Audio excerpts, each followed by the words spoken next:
Isa na yata sa pinakamahirap na maranasan ng isang tao ay yung mawalan ka o mamatayan ka ng isang mahal na mahal mo sa buhay. So, tulad ng inyong pastor, nawalan, masakit, no? Manghirap.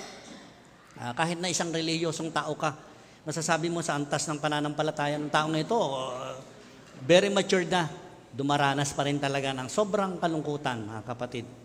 At isa sa minsan nagiging sanhi pa nga nito, di ba, yung depression.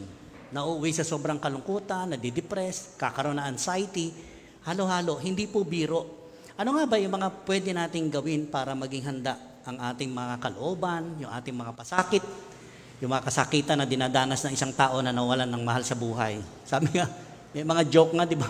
Yung asawa ko, kunin mo na, Lord. Walang niya itong asawa ko no? Kung pamimiliin rin lang, asawa pa ang binibigay sa Diyos. Ang mensahe ay pinamagatang, kung ang mahal sa buhay ay sumakabilang buhay. Tayo po'y manalangin. Father, we thank you. We bless your name. Salamat sa lugar na ito na pinagdarausan ng pag-awit, pagsamba. Hayaan namin ang pagkilos ng Banal na Espiritu ang siyang maranasan ng bawat isa. Ang inyong lingkod ay magamit lamang po ay mouthpiece. Hayagan po ninyong sabihin sa amin kung ano po yung kalooban ninyo. Especially, Lord, for those brothers and sisters na dumanas ng pagkawala ng mahal sa buhay. At kayo po ang siyang maging tagapagturo. Wala kaming ibang tinig na maririnig sa bulwagang ito, kundi ang munting tinig po ninyo, Panginoong Jesus. Salamat po sa kabila ng aming mga shortcomings, kasalanan, nandyan lagi yung inyong grace and mercy. We praise you, Lord. We honor you. In Jesus' mighty name we pray. Amen. Amen and amen. Amen. Amen.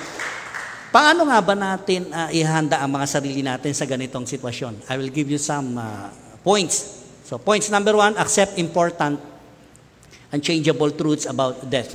Ito yung hindi natin pwedeng palitan, yung isang katotohanan na ang kamatayan ay darating talaga sa bawat isa. People are born, may isinisilang, meron din namang namamatay. Pagka tinignan yung statistics sa natin, sa mundo natin, di ba? Ang dami po. Ang dami isinisilang, ang dami rin naman namamatay. So yan yung isang truth na hindi natin pwedeng palitan talaga sa buhay ng isang tao. Merong isinisilang, merong namamatay. 1 Samuel 2:6, the Lord brings death and makes alive. He brings down to the grave and raises up. Ecclesiastes 5:16, as everyone comes, so they depart. Ang pinakamaganda siguro dito, na tayong mga mananampalataya ni Kristo ay tanggapin natin that our lives sets limits. May limit talaga ang buhay ng tao no? Kung minsan ang bata-bata bagong silang namamatay, no? Newborn babies namamatay. Actually kami rin namatay ng anak 9 days old lang, babae. Pero yun nga, magtatanong ka sa Panginoon, bakit ganon? Pero alam natin sa salitaan ng Diyos, God has set lifetime para sa bawat isa. Meron talagang takda at hangganan ang buhay ng isang tao dito sa mundo. Awit 90 verse 10 o Psalms 90 verse 10, our days may come to 70 years or 80 if our strength endures. Sino mga 70 years old na rito? Wow! Praise God! Bonus, pag nag-71 ka nga, bonus di ba? So pag lumampas ka rito, ang sinasabi, kung 70 years old ka na, malakas ka pa, bonus na yung buhay natin. Aabutin ka pa talaga. Pero hindi naman lahat inaabot ng 70 years old Right? Minsan, 30 years old, 20 below ng age niya, namamatay na. Kinukuha na ng Panginoon. So, hindi lahat nakakaranas talaga ng ganyan. Ngayon, kung ikaw ay pasok dito sa banga tawag ko rito, pag pasok ka sa banga, 70 years old, magpuri ka sa Panginoon. Palakpakan natin ng Panginoon. Si Job, anong sinabi ni Job? Job chapter 14, verses 1 to 2 and 5. Mortals are few days. They spring up like flowers and wither away. Like fleeting shadows, they do not endure. Ang sabi ni Job dito, ang buhay ng tao ay para lang tayong bulaklak, no? Sisibol, pero mamamatay, malalanta ka rin naman tala.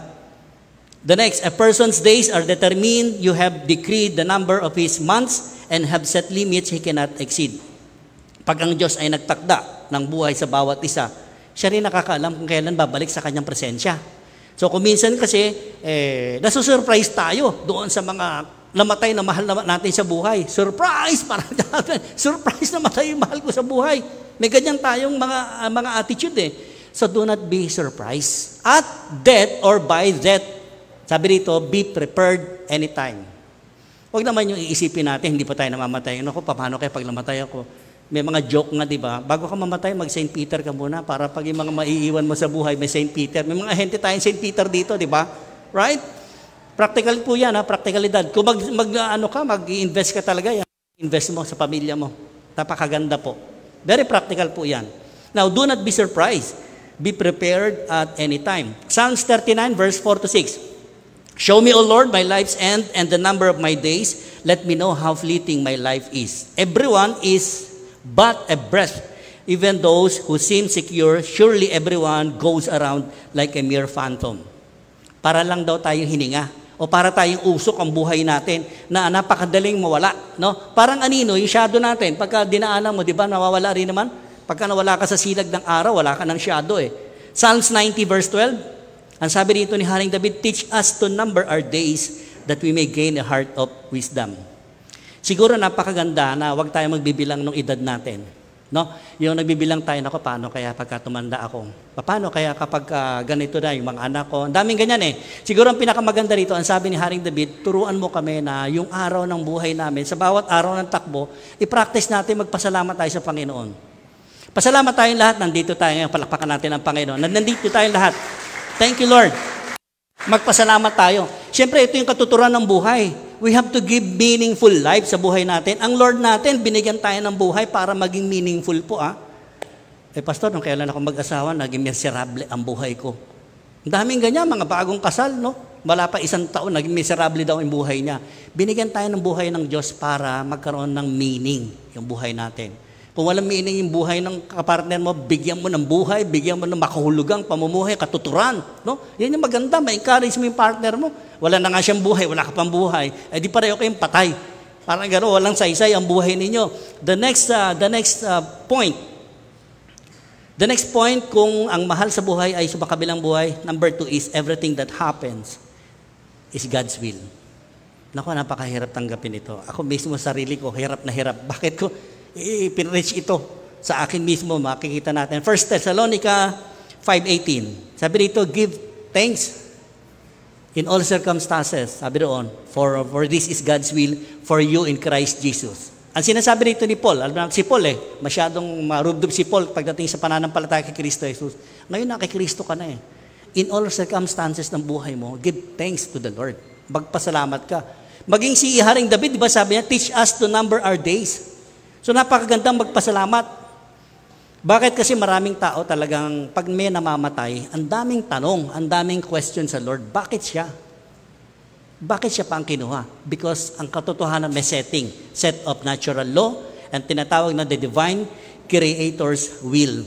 Meron talagang natural law tayo, at meron din namang kinakaharap tayo sa buhay natin na kung minsan hindi natin inaasahan, if it is God's will, yung sinasabi rito. Si Job, ang sabi ni Job sa 22 verse 21, submit to God and be at peace with Him. Kung minsan, hindi marunong gumalang ang tao sa mga pangyayari sa paligid. Natural law. Halimbawa, namatay dahil sa baha, namatay dahil sa lindol, namatay dahil sa sakuna, sa trahedya, sa aksidente, ang dami. Kausap mo lang paglabas ng bahay, nabangga ng sasakyan, patay. Marami mga ganyan. Pero kung tayo nakasabit sa Lord, ang sabi rito, kung meron tayong mahal sa buhay at binawian naman talaga sila ng Diyos, release. We have to release. Huwag natin pigilan. Bakit? Sabi ni Haring Solomon sa Ecclesiastes 14, I know that everything God does will endure forever. Nothing can be added to it and nothing taken from it. Hayaan natin umuwi sa Diyos. Which is minsan napakahirap talaga na tanggapin sa katotohanan natin, sa buhay natin. Di ba? Kung umuwi na sa piling ng Diyos yung mahal natin sa buhay, tayo, saan ba tayo pupunta? Sigurado, doon din tayo. Doon din naman tayo uuwi. Ibig sabihin, kapag kumilos na yung natural law sa paligid natin at yung divine God's will, and we are all created by God, may mga dahilan, may mga causes of death din naman. Tama? Ito yung mga isabi. I will give you some causes of death. Una, natural phenomena. Remember nung nagkaroon ng COVID, di ba? Dami natakot mamatay, ano? No? Ang dami natakot talaga mamatay na magka-COVID. May mga natural phenomena and meron din namang imbalanced nature. Imbalanced nature, katulad halimbawa, magtatagulan, galing tayong tag-init, biglang nagtag-ulan na, di ba? Nagpapalit ng panahon. Pagka hindi ka marunong lumugar o umakma doon sa panahon, magkakasakit ka talaga. So, kailangan aware ka. Pag malapit mo ang taglamig, ready ka na harapin mo yung taglamig. O kung taglamig, papunta ng tag-init, kailangan mag-a-adjust ka ron. Yan yung mga imbalance of nature. Hunger, diseases, yan yung mga pwede mangyaring cause of death ng isang tao, and even yung tinatawag na infection or colonization by other life forms. Maraming bagay. Yan ang ilan sa mga dahilan ng pagkamatay ng tao. May natural law or causes which is our part also. Yung may malaking parte tayo, may kabahagi tayo. Maraming beses kasi sinisisi natin ang Diyos sa mga pagkamatay ng mahal natin sa buhay, di ba? May mga ganyan eh. Lord, ba't hindi mo binuhay? Panalangin kami ng panalangin, buhayin mo eh. Ano sabi ni Haring Solomon? Time and chances are, and even accident. Yan yung mga bagay na pwede mangyari. Sabi niya sa Ecclesiastes 9:11, ito pa ang isang bagay na napansin ko sa mundong ito. Si Haring Solomon po, wisest man ever. Ang mabilis ay di siyang laging nananalo sa takbuhan, ni ang malakas ay laging nagwawagi sa digmaan. So pag tinin natin yung karakter doon ng isang tao na mabilis, no? Malakas o matalino o ano man, hindi daw yun yung madalas manalo kung may mga digmaan o may mga paligsahan. Ano sabi niya? Napapansin ko rin na di lahat ng may kakayahan ay nagtatagumpay. Lahat ay dinaratnan ng malas. Meron talagang dinaratnan ng malas eh. Sabi ni Haring Solomon eh. Kaya huwag tayo magtatampo-tampo sa Diyos kapag ikaw ang natsyempohan. No? Sabi rito eh, tsyempo-tsyempo lang talaga eh. Sa'yo napatsyempo eh. Anong gagawin mo? Pero meron namang ibang partikular na mga tao, sasabihin nila, nako, mahal naman ng Diyos talaga yan, kaya hindi yan. Dinaratnan ng malas kung sino yun, hindi natin kilala, hindi natin alam. Bakit? Ang bait-bait niya, siya pa naman yun namatay. No? Sana yung anak na lang na drug addict, na pasaway, no? Salot sa pamilya. No? Bakit yung nanay pa? Nanay na tindi ng consummation dun sa anak, kaya namatay eh. No? May mga lapat ng natural causes ng pagkamatay ng tao. Kaya dito makikita natin, Isaiah 57:1, the righteous perish and no one takes it to heart. The devout are taken away. Yan yung sinasabi natin, kuminsan parang unfair yata ang buhay. Kung sino yung mabait. Ang sabi nito, and no one understands that the righteous are taken away to be spared from evil. So, hindi tayo pwedeng manghusga agad sa kapwa natin na kinuha mabait. Dahil siya mabait, kinuha. Di ba kung minsan sinasabi, yung masamang damo, matagal mamatay. Totoo ba yun? Kalimitan ay mabait ang namamatay eh. Ayun sinasabi natin, particularly, may pananaw tayong gano'n. Ba't yung mabait pang namatay, hindi lang yung walang hiya? Yung pala dito makikita natin, ayon kay Haring Solomon, kinuha ni Lord yun kasi may paparating in the near future ng buhay ng taong mabuti, mabait, matulungin, no? May panganib na darating. Because of that spirit from evil. Kung baga ayaw na ng Diyos na danasin niya yun eh. Mabuti ang Diyos o hindi? Mabuti. Hindi niya hinayaan na maranasan pa nung taong kinuha niya, binawi niya ang buhay at maranasan yung evil spirit na dadanasin niya in the near future. Kaya huwag tayo magtatampo-tampo sa Lord. Amen? Kung naputol yung paa mo, di siyempre pagka nabuhay yung putol ng paa, katakot na bully rin pwedeng danasin ng tao na yun. Di ba? Tama? Alam niyo ba yung mga na-amputate na paa? Hindi ho sa totoo lang po. Hindi ho madali yan. Ang daming mga nakakarga sa isip niya pagka sila lumabas ng ospital, amputated na sila. Ang daming dadanasin. Ayun yung sinasabi rito. Particularly tayo kumisan mag-denounce tayo sa tao na mabait yan bakit yung panamatay? May magandang plano po ang Diyos sa bawat isa sa atin. Pasalamat ka na lang, nandyan ka pa, nakaupo ka pa dyan at nagpupuri ka sa Panginoon. Palakpakan nga natin si Jesus. Pangatlo po, ang mahal sa buhay ay sumakabilang buhay. Sabi na iba, Pastor, bakit hindi mo nilalaman kung ang mahal sa buhay ay nangapit bahay? No? Hindi naman yun ang tempo natin dito. Surrender to God's will. Napakaganda po. Surrender to God's will. Tingnan natin maganda example po si Panginoong Kristo. Noon siya ay nasa Garden of Gethsemane, Luke 22 verse 42. Ang sabi ni Jesus, Ama ko hanggang maaari, ilayo mo sa akin ang sarong ito. Kung hindi man, kalooban mo ang siyang masunod. Isang napakagandang halimbawa ni Jesus, di ba? Pag tinignan natin, Jesus Christ Himself submitted to God's will, yung tatay niya. Sino naman tayo para hindi mag-submit sa will ng Lord? Tapos sa tampo-tampo tayo, di ba? Hindi dapat ganon. Kung ang Panginoong Jesucristo nag-submit siya sa kapangyarihan ng tatay niya, dapat tayo rin. If we are declaring that Jesus Christ is our Lord and Savior, ganon din dapat ang attitude natin. Sige Lord, kung ito yung kalooban mo sa akin. You know, later on mga kapatid, marirealize mo rin naman eh. Right? Bakit yung preaching na ito, sabi ko nga, tama, sapul na sapul ako. Ako unang tinamaan dito eh. Tama, palilitin mo ng konti. Palitin mo lang ng konti yung sobrang kalungkutan mo, kapatid. Wala namang ibang makakapagpalit ng kalungkutan mo, ikaw din sa sarili mo. So you have to help yourself. Palitin mo ng konti, palakihin mo naman yung pwede mong maging masaya, may kagalakan ka. Using other people. Alam niyo po, kayo ang pangalawang pamilya ko.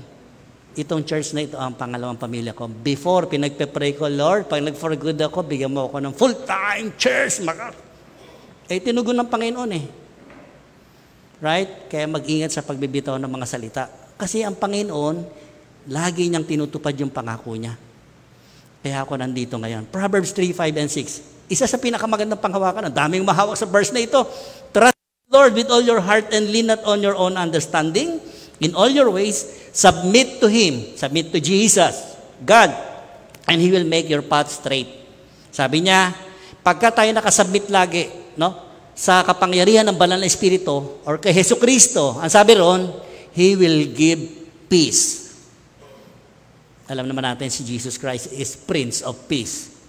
Hindi katulad ng kapayapaan sa mundong ito. Ay, pag nagkape tayo sa Starbucks, masaya pagkatapos nun, di ba? Paano na, malungkot ka na naman eh. Pero pag si Jesus ang kasama mo nagbigay ng kapayapaan sa iyo, yan yung tinatawag natin overflowing joy, overflowing peace. Peace of mind. Ang daming pwedeng gawin. Eliminates faulty. Maraming mga pananaw, mga mananampalataya, masyadong hermeneutics, yung pang-unawa nila.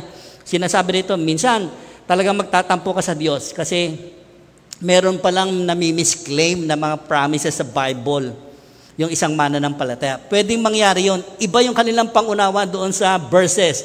People can misunderstand God. Number one. Pwede rin naman ma-misinterpret natin or yung tinatawag nating misapplication sa binabasa nating verses. Kaya nangyayari, misappropriate na, hindi na akma doon sa tamang context ng binasa mong verse. Makarami naman talaga, pipitas ka ng isang verse, tako napakaganda. Minsan pipitas ng pangit ng verse, di ba? No? Ialay mo ang iyong anak, papatay ni offer. Ayoko yung verse na yan. May mga ganun tayo. Dito makikita natin na misappropriate, misunderstanding yung God's promise. Katulad dito sa Exodus po, sa Old Testament. Ancient Israelites. Exodus 20:12, honor your father and mother so that you may live long in the land the Lord your God is giving you. Kita nyo, ang ganda ng basa, di ba? Yung iba kasi, kiniklaim nila, ang basa nila rito, pag magalang pala ang anak ko, mabait, breadwinner sa pamilya, hahaba ang buhay. Hindi totoo yun.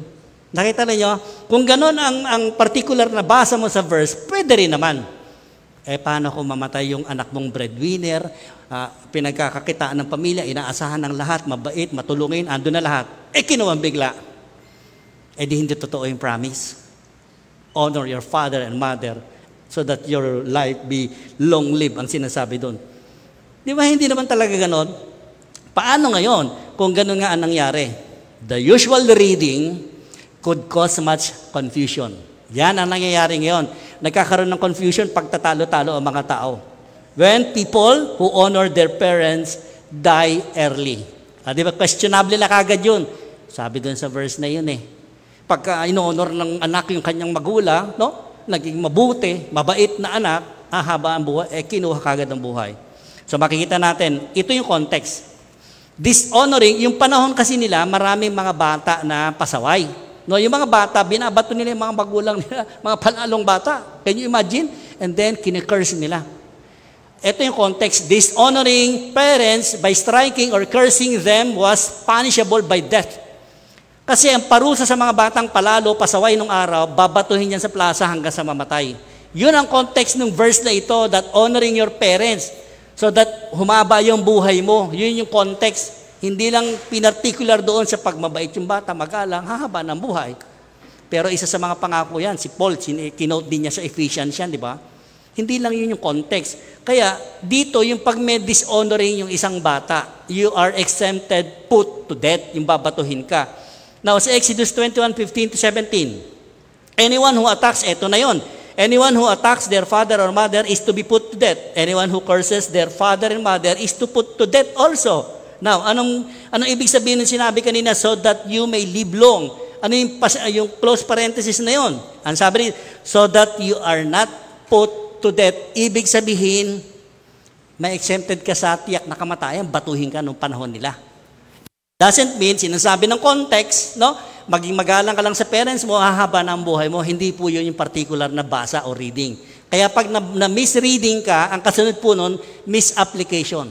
Mami-misinterpret mo na ang application mo, mali na rin. Kaya maraming nagkakaloko-loko nagtatampo sa Diyos. Dapat nauunawaan natin yan.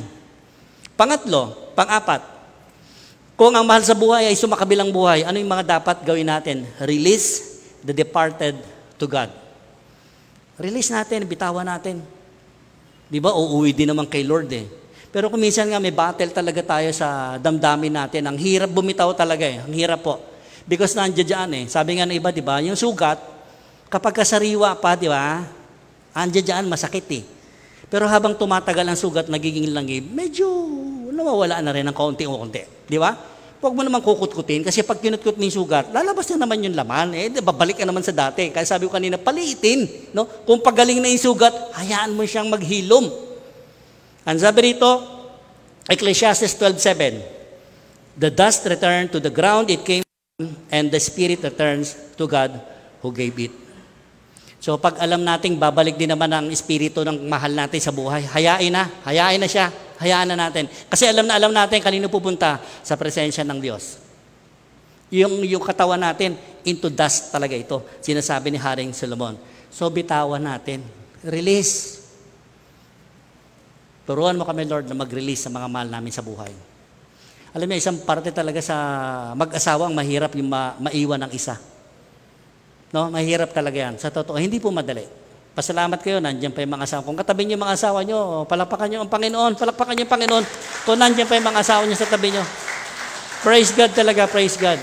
Isa sa pinaka, my own experience talaga, yan talaga yung battle ko. Until now, para ako nakikipaglaban talaga dyan, nakikipagbunuan talaga ako dyan.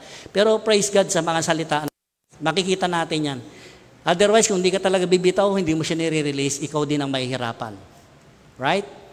The next one, 1 Chronicles 29:15.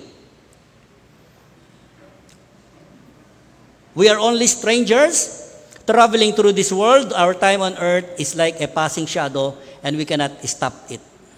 1 Peter 2:11, Beloved, sabi ni Pedro, you are just sojourners and pilgrims, abstain from fleshly lust which war against the soul. Ito yung sinasabi yung mahal natin sa buhay na masyadong attached sa atin. No? Mahal na mahal mo, hindi naman masama yun Mahal mo yun Masyado kay attach sa bawat isa. Pag nawala, ang sakit talaga, ang hirap.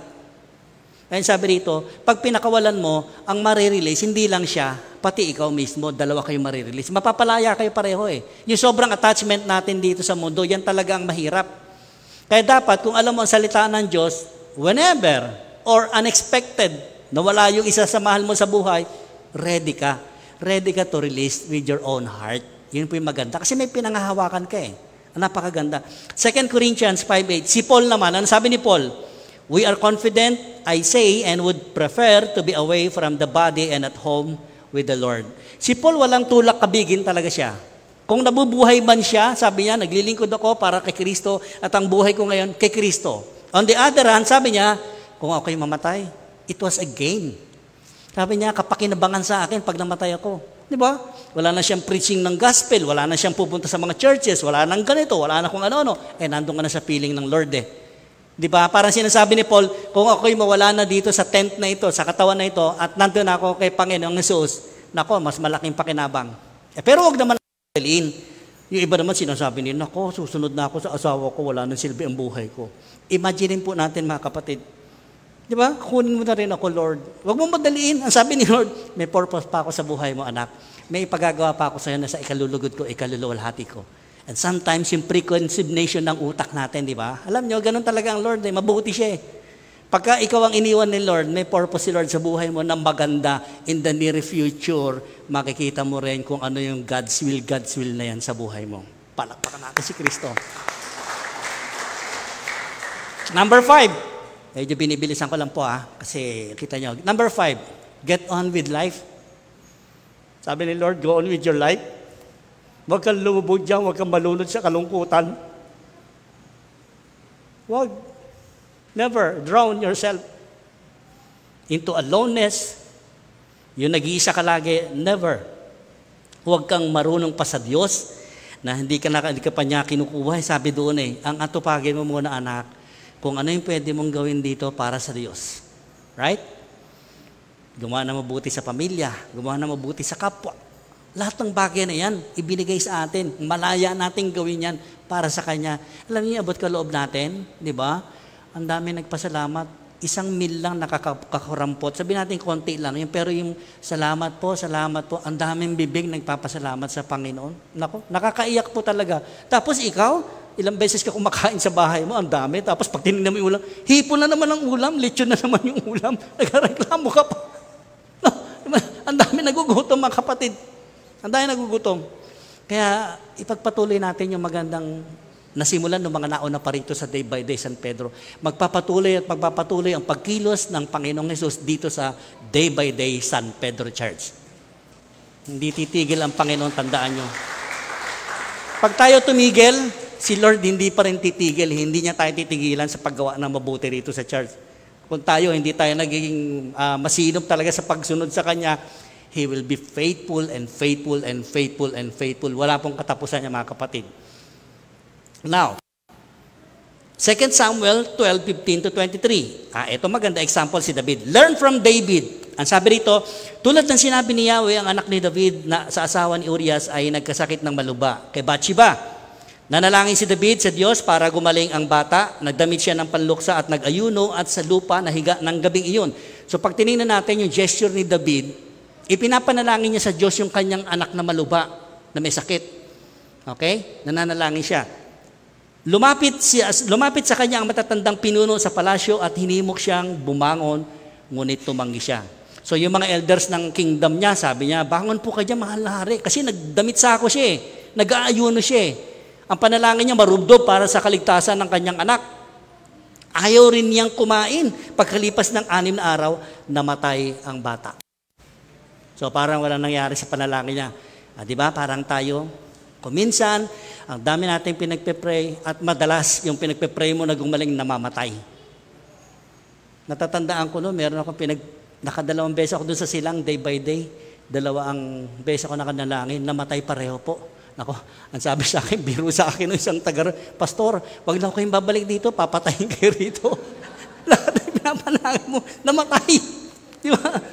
Pag di mo alam yung kahulugan ng salita ng Diyos, ganun mangyari talaga sa iyo Pero di ba, pagka nandun ka na sa salita ng Diyos, kinuha ng Lord yun for much better doon sa may katawan at doon sa pamilyang hirap na po. Wala na silang ginagawa sa buhay nila, kundi ipaggamot yung may sakit. Tingnan yung taong masakit, yung may sakit talaga yung maluha, di ba? Ewan ko, para sa aking sariling pananaw, walang hiniling yung kundi sabihin, Lord, kunin mo na yung buhay ko. Sa totoo lang po. Ang daming ganyan yung malubha talaga, yung talagang nahirap, bedridden talaga. Siguro ang puso't isipan noon, lagi yung sinasabi, kunin mo na ako, Lord, para matapos na yung hirap na ito. Sino may gustong hirap dito? Di ba ayaw naman natin na hirap? Yung matusok ka nga lang ng karayo, magtetest ka lang nung ang sakit Di ba? Ang sakit nun, sa sugar lang gagano'n. Ang sakit, di ba? Nakuha ka pa ng dugo. Ang daming, anak ko po, ang sakit na Ayaw natin ng sakit. Kaya, tama. Ang sabi rito, namatay rin yung bata. Hindi nila ito masabi kay David. Nung mamatay anak ni David, hindi masabi ng mga elders sapagkat iniisip nilang lalo silang hindi papakinggan ito at sa halip ay gumawa marahas na hakbang. Kita niyo ang pag-iisip nila kay Haring David kasi hari, baka magwala, no? Baka magwala, parang tayo pag may namatay, nagwawala ka, bakit siya pa namatay, no? Kasi David ganun din. Iniisip ng mga elders na baka magwala ito. Mahal na mahal niya yung kanyang anak. The next verse, nakita ni David na nagbubulong-bulungan ang mga alipin, kaya taghinala siyang patay ng bata. Patay na ba yung anak ko? Sabi niya sa mga elders niya. Tanong niya. So anong sagot? Patay na po. Kamahalan. Sabi ng mga elders, sagot naman nila, Pagkarinig nito, bumangon si David, naligo, nagbihis. So kabaligtaran na, di ba? Kabaligtaran na. Naligo, nagbihis, pumasok siya sa bahay niya, ni Yahweh, doon sa templo, nagpatira pa at nanalangin. Pagkatapos, umuwi siya at humingi ng pagkain. Tinanong siya ng kanyang mga tauhan, hindi po namin kayo maintindihan, kamahalan. So naguguluhan sila. Para tayo kuminsan, di ba? Parang, ang ganda ng gesture talaga ni David. Gusto ko makuha yung kanyang gesture. Yung ipinanalangin niya nung nabubuhay pa. Pero nung mamatay, nagligo siya, nagbihis siya, umuwi siya, at kumain siya. Hindi naman siya maintindihan ng kanyang mga alipin. Ang sabi niya, noong buhay pa ang bata, nag-ayuno ako, tumangis dahil sa kanya. Ngayong patay na, bumangon kayo at kumain. Sabi ng mga alipin niya, hindi namin kayo maintindihan. Anong sagot ni David? Noong buhay pa ang bata, ako'y nag-ayuno at tumangis sa pag-asa kong kahahabagan ako ni Yahweh at pagagalingin ang aking anak. So nandun yung hope niya nung buhay pa. Right? Nung mamatay, there's no chance naman talaga eh. Kahit kausapin mo yung namatay, hindi nakikibo. No? Hindi nakikibo eh. Yun ang pananaw ni David. Kaya itong sinabi niya, ngayong patay na siya. Ang sabi ni David, bakit pa ako mag-aayuno? May babalik ko pa ba ang kanyang buhay? Hindi na. Kaya yung sabi natin kanina, once na kinuha na ng Lord, try to release. Pag na-release mo siya, marirelease ka rin naman eh. Dalawa ang nangyayari po sa atin. Yung naiwan at yung umalis. Saan ba tayo uuwi? Di ba doon din naman ang destination natin? Kaya kailangan maunawaan natin eh. And even David, ang sabi niya sa huli, balang araw, o hindi man ngayon, sabi ni David, pagkakasabi niya, susunod ako sa kanya. At hindi na siya makakabalik dito. Kaya mga namatay natin, na mayapang amal sa buhay, andun na sila. Hindi na sila makakabalik dito. Walang paniniwala na bumabalik sila rito. Natatakutan pa si Mentero, nako, kukunti na lang tayo rito, patay mo na yung kandila, uwi na tayo, baka may magpakita. Ang daming ganyan pa rin mga pananaw. Hindi na po sila makakabalik, yung mga patay. Learn from David. Ecclesiastes 2:10. Sabi ni Solomon, I denied myself nothing my eyes desired. I refused my heart to pleasure. No pleasure. Sabi niya, my heart took delight in all my labor, and this was the reward for all my toil. Ecclesiastes 9:7. Go! Eat your food with gladness and drink your wine with a joyful heart, for God has already approved what you do. Sa dami ng karanasan ni Haring Solomon, no? Ang dami niyang experience. Alam niya kung anong buhay dito sa lupa. Kaya pwede din natin gayahin si Solomon. Anong sabi niya? Enjoyin ninyo kung ano yung mga pinagpapagalan ninyo. First service, sabi ko kanina, mga lolo't lola. Sino mga lolo't lola rito? Nako, ang dami niyo pa mga pangarap sa mga apo ninyo. Mas matindi pa kayo doon sa mga magulang. Minsan pinangungunahan niyo yung mga, kukuha ko ng ano yan, yung kanyang insurance, no? Wag! Mga lola at lola, enjoyin po ninyo yung buhay ninyo. Yung labor, sabi ni Solomon dito, enjoyin ninyo yung pinagpagalan ninyo. Bahagian niyo lang yung mga apo ninyo. Kung minsan yung mga anak naman, di ba? Yung mga anak, mga parents, tonto yung mga parents, wow! Meron ng pampaaral yung anak ko. Mali pong pamamaraan yan, mga lolo't lola, ha? Hindi ko sinasabing wag niyong gawin. Maling pamamaraan. Enjoy your life. Kung 70 ka na, o mag-80 years old ka na, enjoy.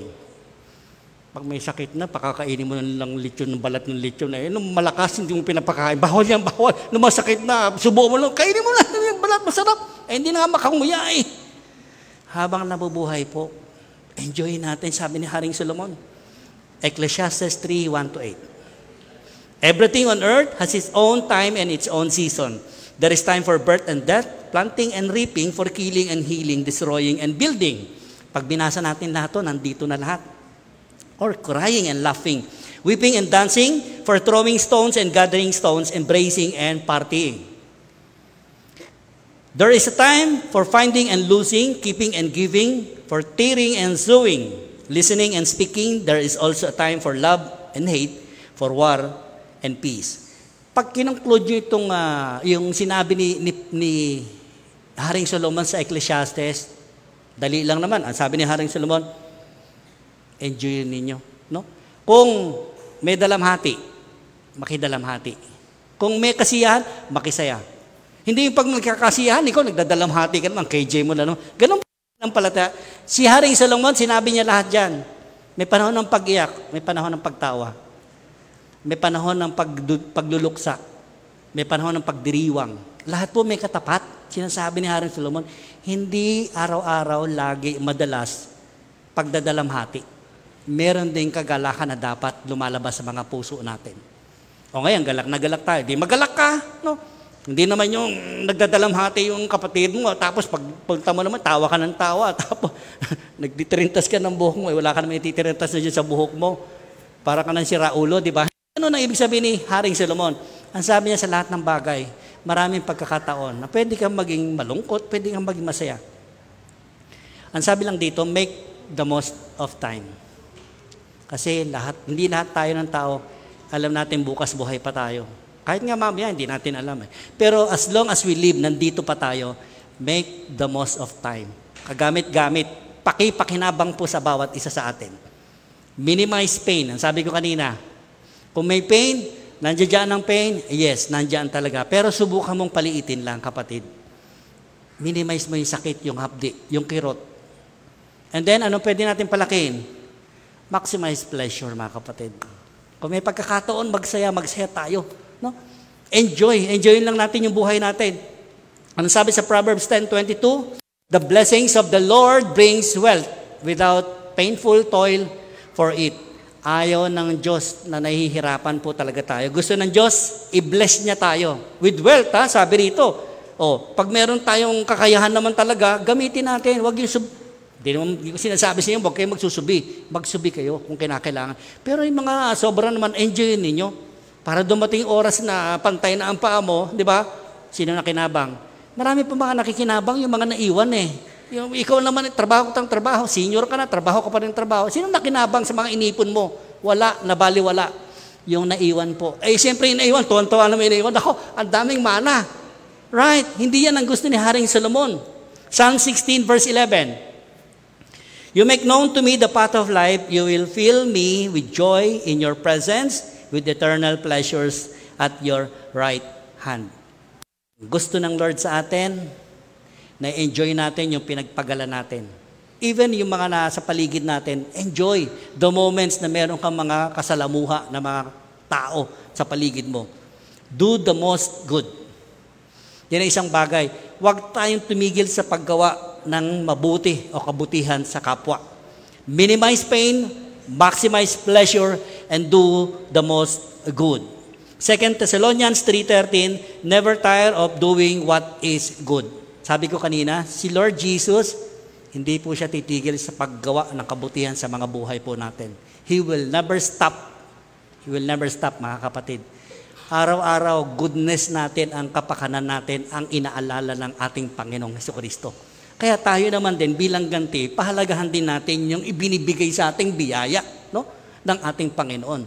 The way we treat God, nandoon sa sarili mo yan, sa sarili mong relasyon sa Panginoon. Kung ang trato mo sa Diyos, parang pagka may kailangan ka lang, lalapit ka. Yun ka. Kawawa ka, kapatid, kung yun lang ang pananaw mo sa pagkakilala mo kay Panginoong Jesucristo. Pero the way you treat God, ang sabi ron, He give love. Siyempre, pag nagbigay siya ng pag-ibig, tatanggapin mo pag-ibig. Kung ano ang ibinigay mo, itinanim mo, yun din ang aanihin mo. No regrets. Ayaw ba natin kahit wala na yung mga mahal natin sa buhay, sa tabi natin, yung presensya nila? Nandun naman siya sa piling ng Panginoong Jesus. May dalawang faction po kasi, right? Pagka pinasaisip mo, oo nga, nandito sa tabi ko, puro konsumisyon ang inaabot. Pero na kay Lord na, payapang-payapang siya. Dalawang bagay pwede natin makita doon. Kung dumaan man siya ng hirap at pasakit sa kanyang pisikal na katawan, yes, sa Panginoon pa rin babalik ang kanyang espiritu. At kapag bumalik ang espiritu niya sa Diyos, wala naman tayong dapat ipagtampo. Wala tayong dapat ihipaghinanakit ng loob. Absence in this world, but present in the presence of the Lord. Di po ba? Napakaganda. Sila po napakaganda na ng kalagayan nila. Po. Let go. I-let go natin yung mga mahal natin sa buhay, yung loved ones natin, and get on with your life. Get on with your life.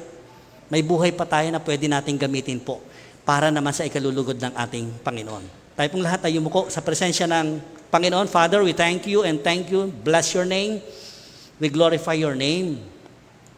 Purihin ka, O Diyos, sa oras na ito at patuloy po kami na papasakop sa inyong kapangyarihan. We will submit ourselves to you, Lord, in the presence of the Holy Spirit. And as we partake to this element, the bread and the juice that represents your body and your blood that shed on the cross long time before, more than 2,000 years ago. It was for our goodness. Without the shedding of your blood, there is no forgiveness of our sins. Salamat po, Panginoon, naging kabahagi kami nito at habang kami nakikibahagi, alalahanin po namin kung ano yung ginawa mo doon sa krus ng Kalbaryo upang kami po ay tumamasa ng mga kaligtasan. Purihin ka, in Jesus' name we pray. Amen.